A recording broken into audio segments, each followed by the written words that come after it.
لبنان کے دارالحکومت بیروت پر ہونے والے ایک ہوائی حملے میں حزب اللہ کے رہنما حسن نصر اللہ شہید ہو گئے ہیں۔ یہ اطلاع اسرائیلی فوج اور لبنانی گروپ دونوں کی دی گئی ہے۔ یہ حزب اللہ کے لیے ایک بہت ہی بڑا دھچکا ہے، خاص طور پر ایسے وقت میں جب اسرائیل کے حملے شدید ہو رہے ہیں۔ بالکل درست کہا ہے اریبہ آپ نے، اور ہم آپ کو مزید بتائیں کہ اسرائیلی فوج کے ترجمان لیفٹننٹ کرنل ندوہ شوشانی نے سوشل میڈیا پر اعلان کیا کہ حسن نصر اللہ مر گیا ہے۔ اس کے ساتھ ہی حزب اللہ کے جنوبی محاذ کے کمانڈر علی کرکی اور دیگر کمانڈرز بھی اس حملے میں مارے گئے ہیں۔ یہ حملہ بیروت کے جنوبی علاقے ڈائیا میں کیا گیا، جہاں پہ 6 اپارٹمنٹ کی عمارتیں تباہ ہو گئیں اور 91 افراد زخمی ہوئے۔ اسرائیلی فوج کا دعویٰ ہے کہ حزب اللہ کی زیادہ تر سینئر قیادت کو ختم کر دیا گیا ہے۔ حزب اللہ نے نصر اللہ کی شہادت کی تصدیق کرتے ہوئے کہا ہے کہ وہ اسرائیل کے خلاف اپنی جنگ جاری رکھیں گے۔ ان کا کہنا ہے کہ وہ غزہ و فلسطین کی حمایت میں اور لبنان اور اس کے مضبوط اور باوقار لوگوں کی دفاع میں لڑتے رہیں گے۔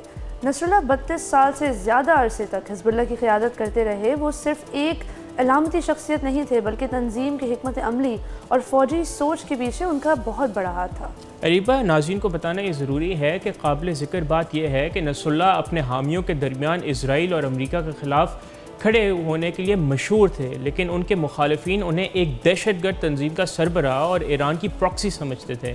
نصر اللہ کی علاقائی اہمیت غزہ کی جنگ کے دوران بھی نمایاں رہی، جب حزب اللہ نے جنوبی لبنان سے اسرائیل پر حملے کیے۔ ان کی شخصیت مشرقی وسطی کی سیاست میں ایک اہم کردار ادا کرتی تھی۔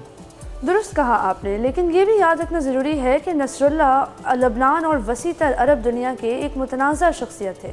خاص طور پر شام اور حزب اللہ کی کارروائیوں کی وجہ سے ان کے کئی مخالف تھے، جن میں سنی اور دوسری سیاسی طاقتیں بھی شامل ہیں۔ اپنی موت سے پہلے کے سالوں میں وہ سیکیورٹی خدشات کی وجہ سے شاذ و نادر ہی عوام کے سامنے آتے تھے۔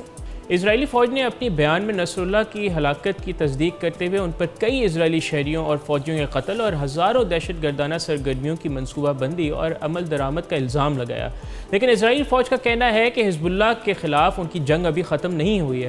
ان کا کہنا ہے کہ حزب اللہ کے پاس ابھی بھی راکٹ اور میزائل موجود ہیں اور ان کو ایک ساتھ داغنے کی صلاحیت رکھتے ہیں۔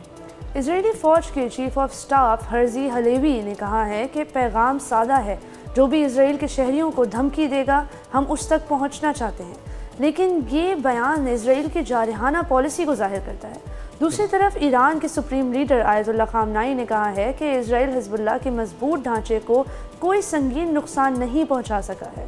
آیت اللہ خامنائی نے مزید کہا کہ صہیونی مجرموں کو معلوم ہونا چاہیے کہ وہ لبنان میں حزب اللہ کے مضبوط ڈھانچے کو کوئی بڑا نقصان پہنچانے کے لیے بہت معمولی ہیں۔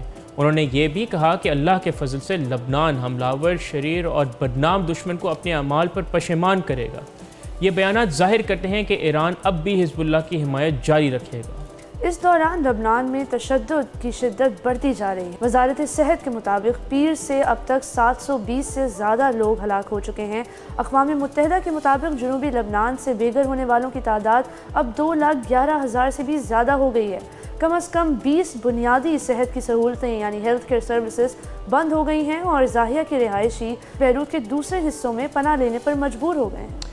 یہ صورتحال انتہائی تشویشناک ہے۔ اس کے ساتھ ہی اسرائیل کے وزیر اعظم بنجامن نیتن یاہو نے اقوام متحدہ کی جنرل اسمبلی میں ایک خطرناک بیان دیا ہے۔ انہوں نے کہا کہ اسرائیل غزہ میں مکمل فتح تک لڑے گا۔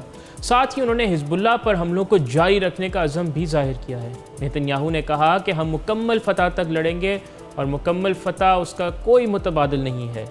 نیتن یاہو کے اس بیان نے خطے میں ایک بڑی جنگ کے خدشات کو مزید بڑھا دیا ہے۔